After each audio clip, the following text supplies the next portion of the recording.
Good Fed day, everybody. How's everyone doing? Brock, Kevin, Arena, good morning. So, Fed has its hands full today. And anyone know why? How about because of this? There's your 10-year.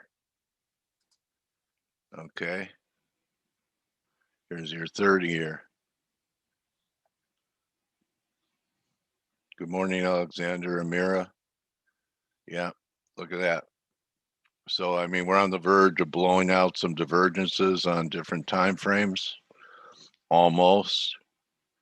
So when I look around and I see higher rates, some's expected, really not killing the metals here. So that's one aspect of it. All right. Gold, up until today, has been acting better than silver, still is. In fact, we're on the verge, if you look at the gold silver ratio, of turning up. A pretty good signal is going to be closing back over the 68 level. So right here is the second higher low. This was the washout, right? Taking out major support. We failed here at 68 a couple times. Now we have moving averages, the 50-day up here, and we penetrate that. We could go to 76, and that'll imply gold outperformance of silver if that happens. Of course, if we roll down, that's another story. Um, my last observation, well, second to last, is finally getting a little bit of a red candle. To me, it looks like really 3980 is going to have to hold on any breaks in the S&Ps if we're going to still go to 4100 or so. And this is something that's lagging the move in rates the last few days. So rates continue to make new highs and the yen has not. Okay, US dollar yen has not made a new high yet since last week. And rates have been surging to new highs. I'd look for maybe one more high up towards 109.50 after the Fed. I'm not doing anything until after the Fed. And I'd be looking to fade the yen up there if we got to 109.09. And a funny thing happened yesterday afternoon. I was looking at this. All right, it's a real nice wedge in USD Canada, and we've had 3 months of divergence. And then I went to the chart of the day, and there's Blake. Blake, I promise, I saw this before you put out the chart of the day, but kindred spirits. Take a look at Blake's chart of the day. It has a pretty similar look. But with crude starting to, not make new highs every day, in fact, starting to look like it could roll over, the dollar on the verge of closing over 92, Canada looks good. I'd look for maybe one more decline here.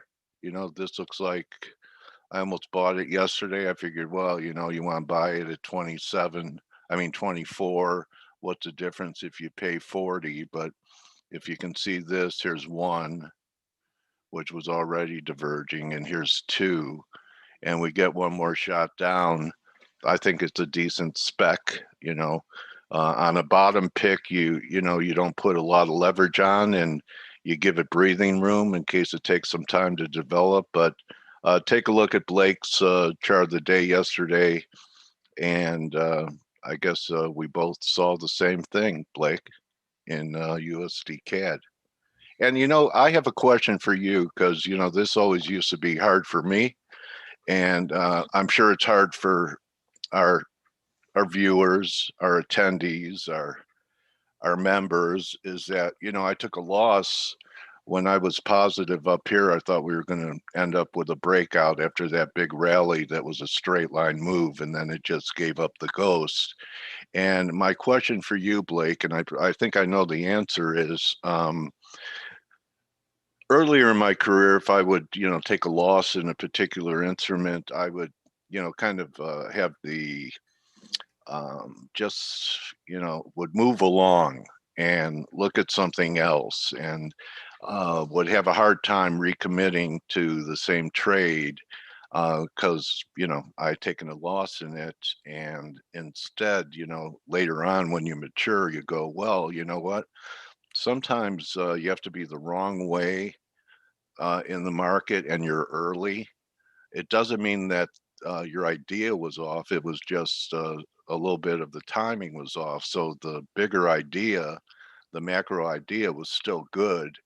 And I know for you, it's probably not an issue, Blake, but was it ever after you take a loss in a particular instrument that you would kind of move away from it and start looking at other things? That's actually, it's a great question, Dale, and that actually has been something that has made it easier for me to deal with, especially over the last several weeks that I've made a transition from trading for a firm versus trading my own money again. Is I know I'm early in my ideas, and that's why I tend to piece together positions. Like I try to get a core position. It's easier to do it with my own money and with smaller amounts versus you know trading a Yeah, couple million in currency and realize I've been wrong for a couple of days. It's like, oh my gosh, I just lost 30,000 or $30,000 because I was just trying to be cutesy. And you have to be a little bit more accurate in your timing yeah, in order to do that with size. You know what I mean? yeah, And so trading my own money, it's a lot easier. I can establish a smaller position and kind of sit in it for a while and say, okay, I know I typically am a little early in my decisions here, not always, but I can be. And so if I want to commit to an idea, I can do it in smaller size until I, you know, see the actual, the big reversal coming. And although that happens a lot, really, and that happens a lot when you're trying to make a stance in a big reversal. yeah. Um, what would be in a big reversal scenario? And today would be one of those situations, Dale, where we could actually get a pretty good reversal in the market.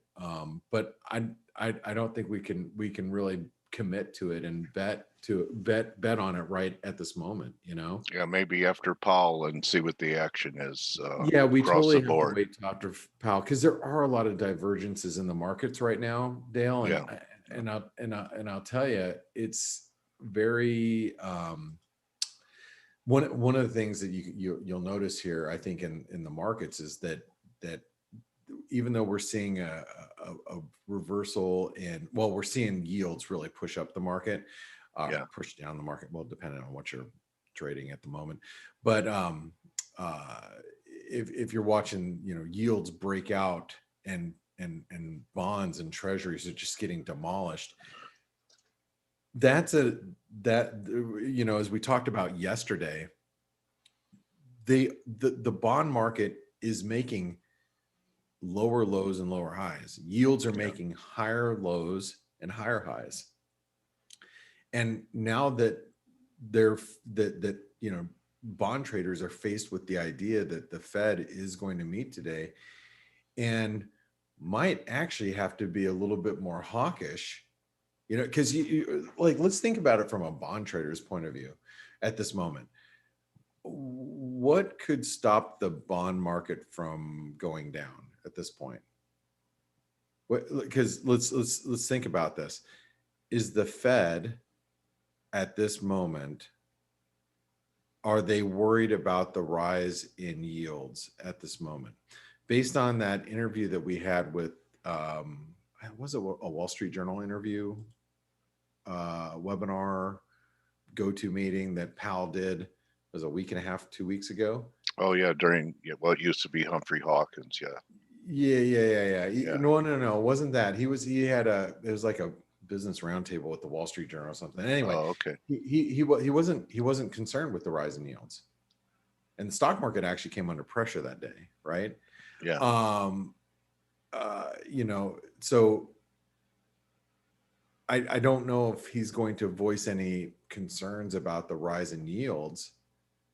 So at this point in time, what could alter, bonds really? What could get bonds bouncing at this point? I don't. yeah. I, unless I and don't know and what he could say to make that happen. no, You because he's think not that going to if do any he's type of. Go go ahead. ahead. No, I was just Oh, going to say he's not going to do any yield curve control at this point. yeah, too early. It's way too early as far as everybody's concerned. So, you know, I don't see any way that yields don't go higher. But usually, when I feel that way, something's going to happen to make it happen. But I guess the point I'm trying to make here is it's squeezing, you know, people out of anybody who's trying to play a bond bounce, like because you had, what was it, Dave Tepper on CNBC last week Yeah, saying that you should be able to buy bonds here, right? yeah, And how many retail last week yeah. We got the bounce, and here we bounced from are. the 127% extension and are playing it to the long side. Now bonds Mm, are oversold, and I'm not saying that they can't continue lower. It's dangerous trying to play here technically. Um, it's one of but the only markets, Blake, taking out the COVID crash lows what's after that? the. It's one of the only complexes taking out the April lows, the crash lows in. Yeah, it's a great point, Dale, Yeah, and the you're only right. one. Yeah, Yeah, it's and there the bond market goes. Now, here's the thing.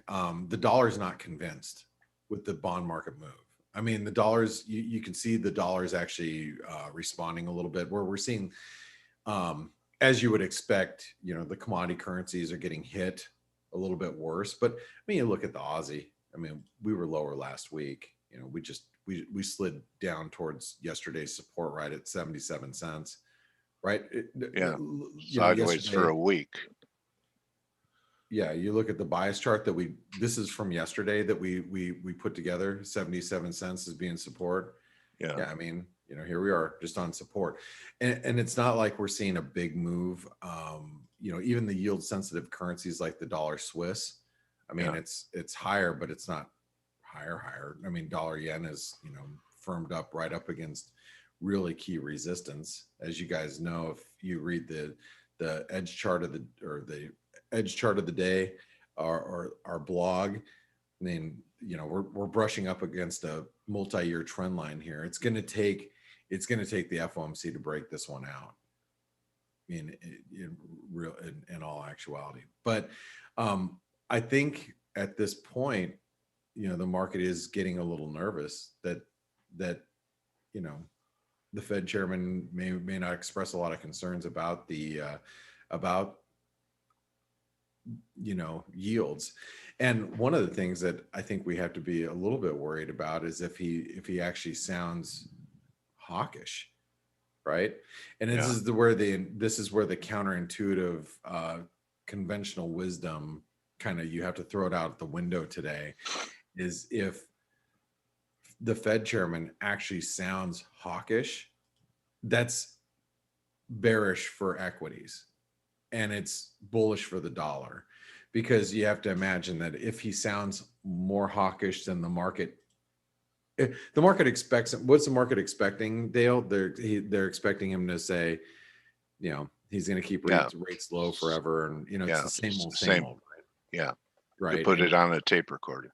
yeah, exactly. We're still, and I have to say, more than likely, that's what we're going to get. I He mean, did get what he wanted with going big on COVID relief. I mean, he was asking for that, begging for it almost for months. So you would think he would have a comment now that it passed this COVID relief that, Congress did what both him and Yellen were advocating. So how Yeah, does yeah, that yeah. affect his policy now? Right, right. Yeah. So he did get the fiscal relief Right. or fiscal help that he has been begging for. Yeah. But well, now will he recognize that inflation expectations are rising? Are, is the economy, you know, um, Overheating. Could it stabilizing? overheat? Will it overheat? But Yeah.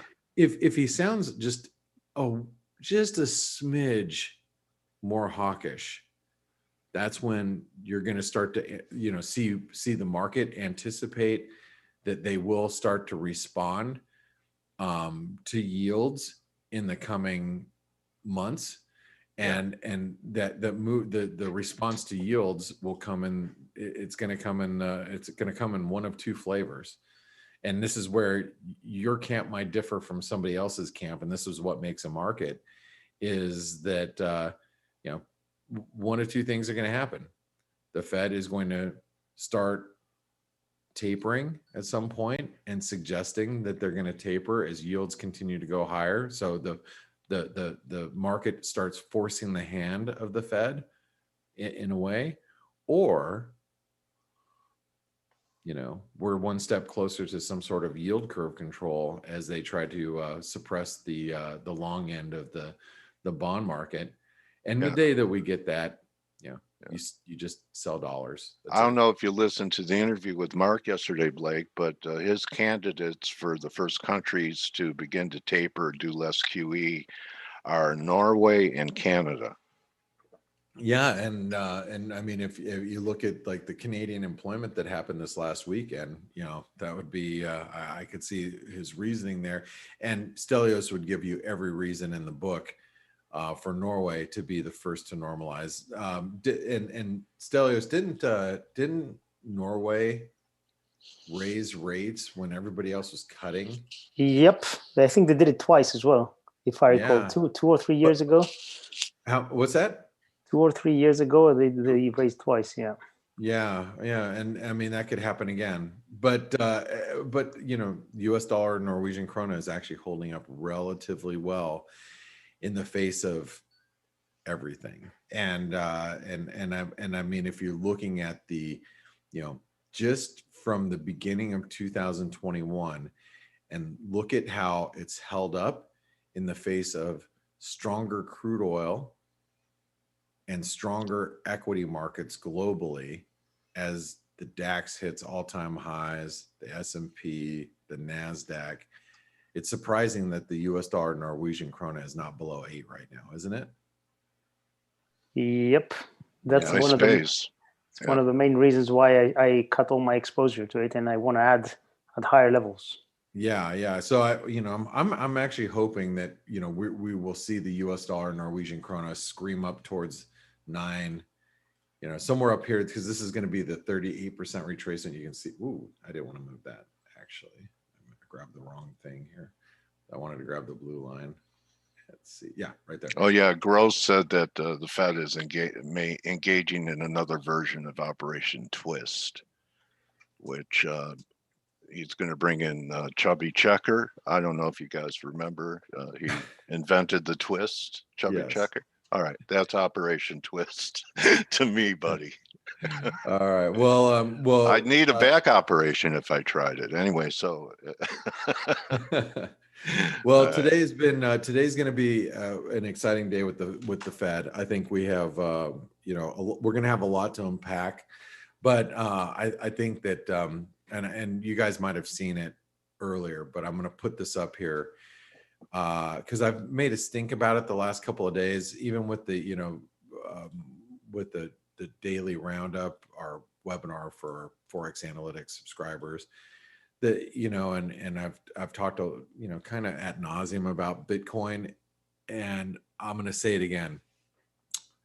Bitcoin is the riskiest asset on the planet, and it's not. You and I could disagree or agree on how risky it is, from an actual investment standpoint, but from a instrument standpoint, it is an aggressive and risky bet in the markets, kind of like the equivalent of Netflix or, Tesla. right? We can argue about the validity of Bitcoin as an investment vehicle, but from an market attitude standpoint, it is a risky bet. Therefore, if Bitcoin actually reverses, that would signal to me that we have risk off in the market because of the way it is regarded as a risky asset. Not because, I'm not going to be the person that argues with you at this stage that Bitcoin's going to 1 million or Bitcoin's going to 0. You guys can make those, assumptions for yourself. But the way it's traded and the way it's regarded as an investment vehicle at this moment is an extremely risky asset. So therefore, it's going to move up with risky assets and down with risky assets with in like in a magnified way or an exaggerated way is the way I should put that. So that's why I'm keeping a really close eye on Bitcoin, especially if we break through 52,500. Okay. So Stelio, Steve, good morning, guys. How are you? Good morning. Good morning, everybody. Happy Fed Day. I said this yesterday. I would love for Powell to show some kind of a hawkish sign, but I just don't see he doesn't have any incentive to do that. He knows that any hawkish sign and the markets, the equity markets are going to go lower, and they don't want that. So unfortunately, I think he's going to give us nothing. The question is it enough for the markets to keep going? Like you said yesterday, Blake, that's a big question. But I don't think he's going to give us anything new, unfortunately. I don't think he is either. So, and I believe that that's going to keep the markets kind of where they're at right here. I think the market's getting a little nervous because, we're stretched. I mean, but by every, measure and calculation. I mean, you look at one of my most basic indicators, Steve, Stelios, Dale, what my most basic indicators is for the markets? Common sense. No, but good. That's a good one. But is the distance from the 200-day moving average that we are. Oh, yeah. If you take this is the S&P, not on a log scale. I'm gonna keep it off of a log scale. But when you get so far away from the 200-day moving average, that's when we call it the old rubber band is stretching, right? So once you stretch too far away from the 200-day moving average, you'll get a snapback. And this is obviously the COVID move. So, you can see we are stretching. When we bounced the summer of this last year, that's how far we got away. Ooh, shoot, and you can now see look at it. Same distance. Yeah. Well, the largest, except the COVID. Yeah, aside from the COVID. So we are stretched. That's and again, this is something I've done if you guys have been listening to me for over 10 years, you've seen me do that on numerous occasions. When you get that far away from the 200-day moving average, you gotta be careful. It's not the time that you really want to be, aggressively buying. Now we could get a blow off top. We could end up, going to 5,000, then straight down to 3,000 in the course of the next week. If he does some sort of yield curve control, but I doubt that's going to happen. Remember, you said Andre saw Head and Shoulders in S&Ps before it made new highs, and that internal one, but it measured 4,100, and I'm hearing a lot of that number coming up, 41 to 42, maybe in April. Well, Steve is about ready to give you guys all explanations on how the S&P can actually reach 10,000 tomorrow, or actually next month, right, Steve? Absolutely. Well, Why you not? know what? Dale's hearing 4,100 in the S&P, how we could possibly get there. Can you really deny that. I mean, how about if In the era that people have started bidding actual money to buy tweets, you know, Yeah, there I is no can't believe there that. there is no price that doesn't or does at the same time make sense anymore. I've got tweets from 10 years ago that I'm willing to sell to you guys. Me too. 10 years Whoever ago. wants to bid, Yeah. I'm a cheap bastard. I'm gonna sell them cheap. Going once, going twice, Yeah. sold at a nickel. I mean, it's crazy, right? I mean, this is a world of access. I know we've talked a lot about it, and but man, it's crazy. Digital art. I mean, I love Yeah. art. My wife and I, that's one of our guilty pleasures, I think, is whenever we travel, we pick up art different places. I couldn't imagine like not having art that I can't physically hold, touch, see, appreciate in person. I don't get that. Like I don't get it. What's the point, right? I don't get it. What's the point? Yeah, what is the point? I don't get so much nowadays. I feel like DJ asked when's Forex Analytics releasing their NFTs. Yeah, I mean, obviously, Steve, you need to get on that with the developers. Absolutely, Like, can you absolutely. do that like tomorrow? So, hey, what do you? The idea on non-fungible tokens, once again, like the whole idea of cryptocurrencies and the blockchain technology, in my opinion, irrespective of the ridiculous of the thing, has its merit and can end up being used for useful things, right? I mean, think about it. Instead of having to go through bureaucratic processes, in the future we might be able to like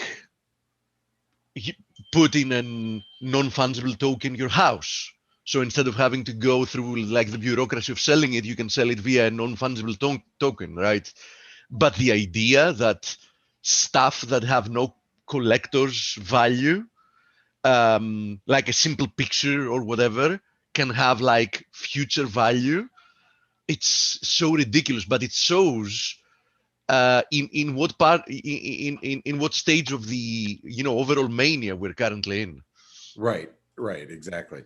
Well, hey, let's talk a little bit about what's happening today. But gosh, that's a conversation that we'll probably spend a whole Friday morning, as the market winds down for the week, talking about. And maybe that's a discussion for this Friday. But I want to point out the Nasdaq, which is reversed at the 618 retracement, as we pointed out yesterday on the daily roundup webinar. And it's key. And the thing about higher yields is when yields break out like they are, the Nasdaq is the market that's going to get hit the worst. And if you look at like the Dow's, I think it's probably up this morning. That's where you start, you get value over risk, right? So over growth. Like here's an example of where the Nasdaq's coming down, and the Nasdaq has been underperforming literally for the last several weeks. And you look at, there's the Nasdaq, and then take a look at the Dow. Here's the Dow. The Dow's at all-time highs. Why are we diverging like that? Yeah. Why do you see that divergence? It's because bond yields are rallying, and as yields rally, it's suppressing risk and growth, and it's bidding up value, and that's why you're seeing that divergence. So and I'll say this again, and I've said this for the last several weeks, if you want to play the short side of the equity markets, play the Nasdaq, right? Yeah. Play the Nasdaq on the short side. Although people shouldn't forget, Blake, that this rotation is just the first safety valve, meaning that when people start getting worried about, like let's say, valuations, they will rotate like to value stocks. But if things really start tumbling, they'll get rid of everything at the same there's time. there's no hiding. Yeah. You got it. Hey, Forex Gal asked just before we go for me to take a look at the dollar index. We have a bull flag formation, but yesterday this is for the Forex Analytics subscribers. If you're a member of Forex Analytics and you're listening in to our webinar in 45 minutes daily, you knew that this was resistance yesterday, and it still is resistance now, but we hit it yesterday, came off of it. We are in a bull flag pattern. And while we're above 91.40, the risk is higher. And if We the just dollar got building index, permits, by the way. A little bit worse, but nothing that will move the market for sure, especially ahead of the Fed. Got it. Okay. Thank you, Steve. And we have our guest, and I don't want to take away from her time. So Michelle's not here yet, but okay. So one of the most lopsided positions out there right now would be, the short dollar trade. So if she is here. All right. What's that? She is here. I just had her name. Oh, okay. So now I got her. Okay. So you got to watch the dollar. If equities continue to feel pressure, or you start to see yields continue to break higher, the dollar is probably the place that you're going to see in currencies. You're going to see it move, and I'd probably focus my attention more on, the commodity currencies or the emerging market currencies. So those are going to be the ones that probably see more downside than, let's say, the euro or the sterling. So anyway, all right. Well, Steve Stelio, sorry I never even gave you the charts today. No problem. That's fine, man. All right. Hey, I just want to mention, those of you that are not Forex Analytics subscribers, check it out. It's only $1 to try it out. $1 for 10 days. Download the mobile app when you do it, because this way you'll have all of our analysis in your hands. And then visit our sponsor, which is Pepperstone Securities. They're one of the largest FX brokers in the world. And if you want to try to get Forex Analytics for free for a few months, open an account with them. And you have to do it through this link, because that's what connects Forex Analytics to Pepperstone Securities, our internal system. So thank you guys for all your support. Dale, have a great interview today. And Michelle's one of the best inter-market analysts I know. Awesome. Inter. Looking forward to hearing her. And then for those of you that are Forex Analytics subscribers, I'll see you in about 45 minutes with Steven Stelios for the Morning Edge. See you there. Good hunting, Blake. Hello, Michelle. Welcome back. Hello. Can you hear me? I can hear you. And if you could share your screen, I know you're on a tight schedule. Okay. And I'm not going to interrupt you as much as usual, because I want to hear all the pearls you have for us today. So, all right. First of all, I'm going to start the video. Okay. The video is for your, is the camera. You do the share screen. Yeah, got it. All right. So Michelle is being interviewed everywhere. She's on Fox News. They interview her in China. She has an interview right after this on CoinDesk. So there's a reason why people invite Michelle to, whatever their format is because of her insights into the market. So take it away, my trading warrior sister. Hey, Dale. Thank you. Thank you for that lovely introduction. Yeah, okay. You're very well deserved, not patronizing. It's just the truth. Go ahead. All right. Well, I hope I can live up to it. What are we looking at? The dysfunctional family here? Well, actually, if you're looking at the family here, they look rather functional, don't they? Yeah. So this is a market that's very skittish, obviously, because of this new fear of the rising yields and what Powell's going to do or is not powerful to do. And then what's going to happen to the market as a result. And that's why I think that you're seeing the modern family very strong, because they're functioning more on a factor of optimism for the economy coming back and coming back really strong. That's why the family is the family, because the family really represents the inside of the economy. The only one that there's two members that have been relatively struggling. And when I say relatively, they're still in strong bullish phases. And that would be semiconductors and biotechnology. So what you're seeing here is retail, which is somewhat influenced, by the way, by GameStop. So that's not really given us as a fresher read as we would have liked just pure brick and mortar.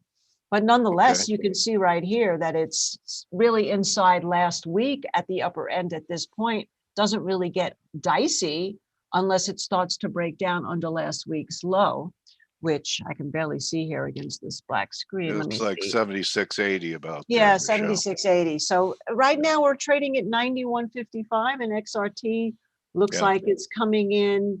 Well, right now it's trading at around 91. So there's that. But, you know, it has room, like you just said, all the way down there before we start to get nervous about it. Here's IYT, which we know went and made a new high on Monday and now is sitting back in the range of last week. But again, doesn't really get dicey until it breaks about 217. Biotech actually started to come back a little bit after it had this big correction, but it doesn't really get interesting until it takes out 160. And if we break down under 150, then I would say, okay, that looks pretty ominous.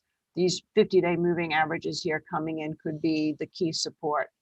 And even any reason why biotech would be under more pressure than the other groups with interest rate pressures? You know, especially in this age of vaccines, why biotech looks to be probably the weakest chart you have up there.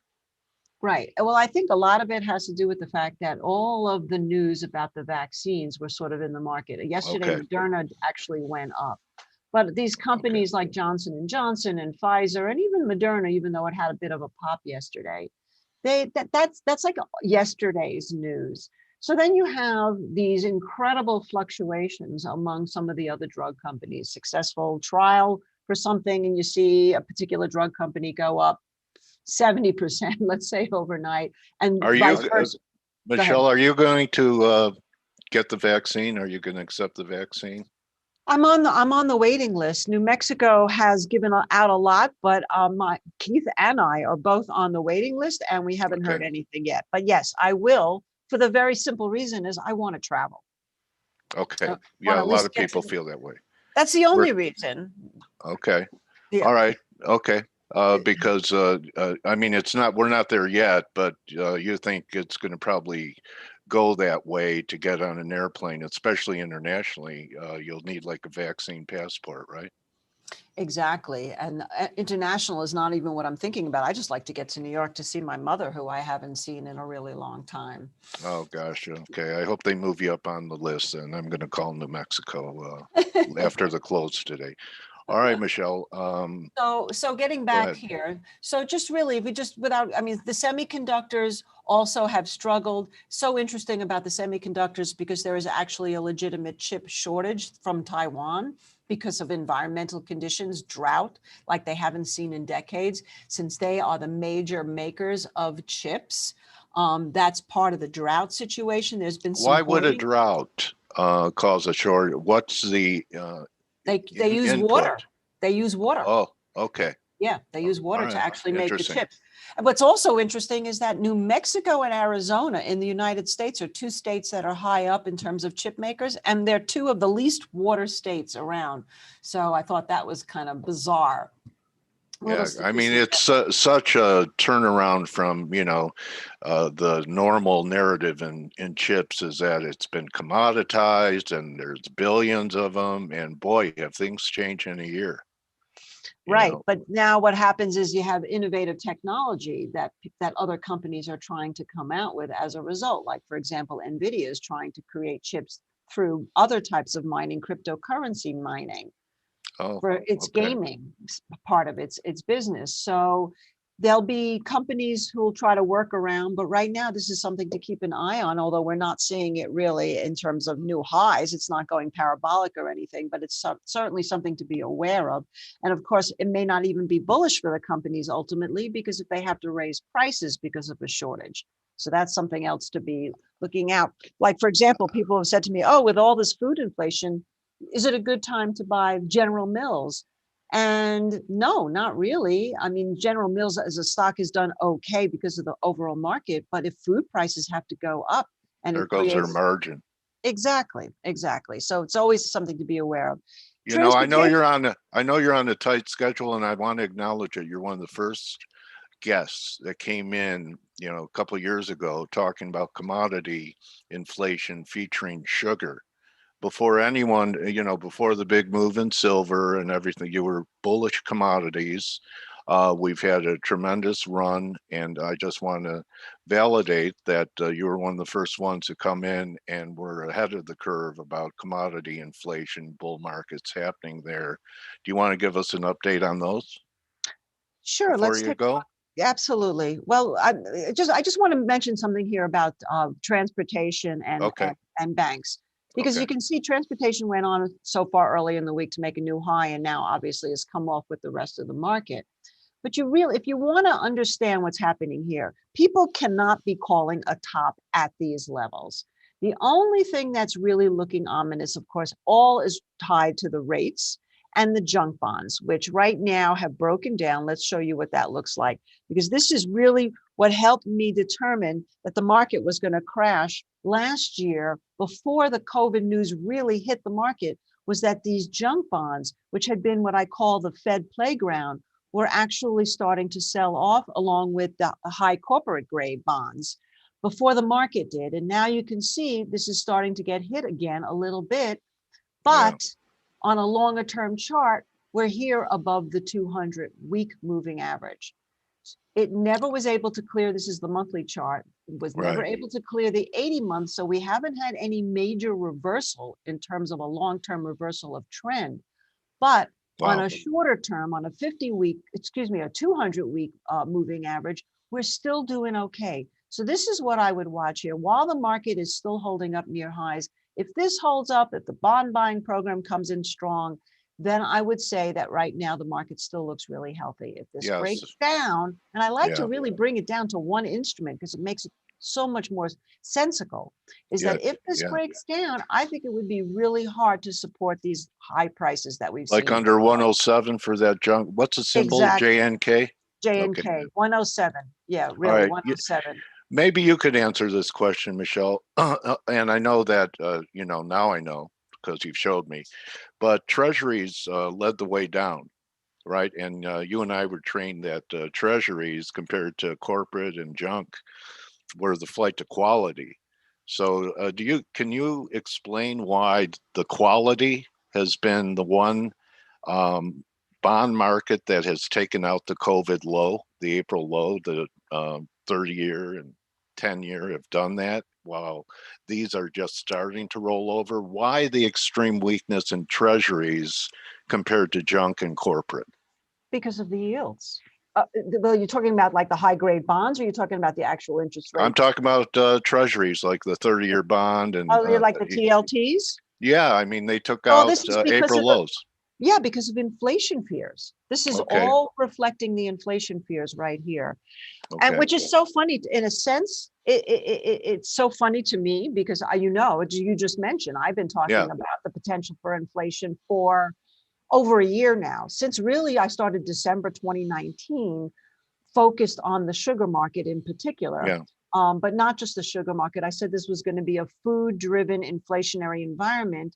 And what's so interesting is that of all of the different areas that the Fed looks at to measure inflation, food is an exclusion. So now all of a sudden people are catching on because of other things like industrial metals, but really oil is one of the bigger factors that they look at in terms of inflation numbers. And oil has gone up, but certainly not to any inflationary indicators. So right now, the inflation anticipation that I had was a reality, but with these yields coming off so much, that's now saying, well, gee, what is going to really make this inflation go out of control? And right now we have the dollar has bounced a little bit. Mm-hmm. Obviously, you can see the yields here are something that has bounced a little bit. The junk bonds, that's why I like to show it, because that's where people will go. They'll buy the high risk companies because they pay the most yields, are also struggling here. They So never learned the higher the yield, the higher the risk, did they? Exactly. So when you look at the TLTs and it's coming in even lower, you can see it's coming in at 135.09, which takes out this low right here. So we're getting another gap lower here. Take a look at this. You want to talk about a trend. Yeah. This is the 200-week moving average, which Right. comes in again Right with there. a gap under this today. Oh, okay. Okay, and then also here is the 80-month moving average, which the yields have been, strong for a long time, but they took out the 80-month moving average after a brief dip below with all the Fed talk about raising rates in 2018. Remember that? Yep. Since then, they've been over this 80-month, and now here is 131.99. So if we break down, this is what I would be looking at around 132 as the next level of potential support. But let's take a look at these food commodities while we have some time. So, I was thinking before you said that, I know you only have 5 minutes, but, when you were talking about these things, it was contrarian, right? A bottom in commodities. Everyone was still talking about deflation back then. And now it's been fully embraced, the reflation trade, everything. So perhaps now with what's happening with maybe the dollar and rates, we get a breather, which is going to create great buying opportunities in these commodities. What do you think? I think that, yes, I would certainly, there's a couple of factors for food to watch because it's not just about the dollar and it's not just about the yields. Yeah, it's weather. Also about the weather, as we know.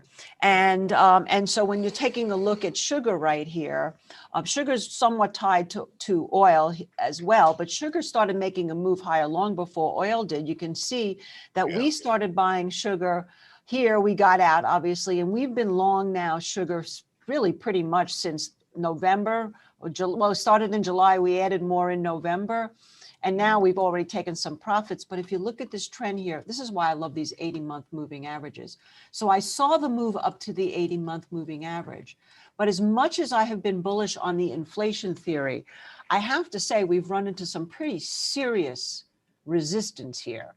So while everybody's running for the exits thinking that there's going to be inflation, I'm thinking now that the anticipation of inflation may have been greater than the actual event of real inflation, unless I start to see these prices breaking out here, because that'll tell me sugar as my lead indicator for inflation long before anything else will tell me, maybe not so much. But if we take a look at corn, corn right now is still holding very strong. This is all weather related. Argentina, Brazil, and even in the United States. If we take a look at soybeans, and I'm looking at this through the ETFs, by the way, not the futures. Right. Also holding up really strong, really strong. This broke out over the 80 months. So soybeans had been underneath the 80-month moving average, which takes you about 6 years back. So it's a business cycle for years, since like 2012.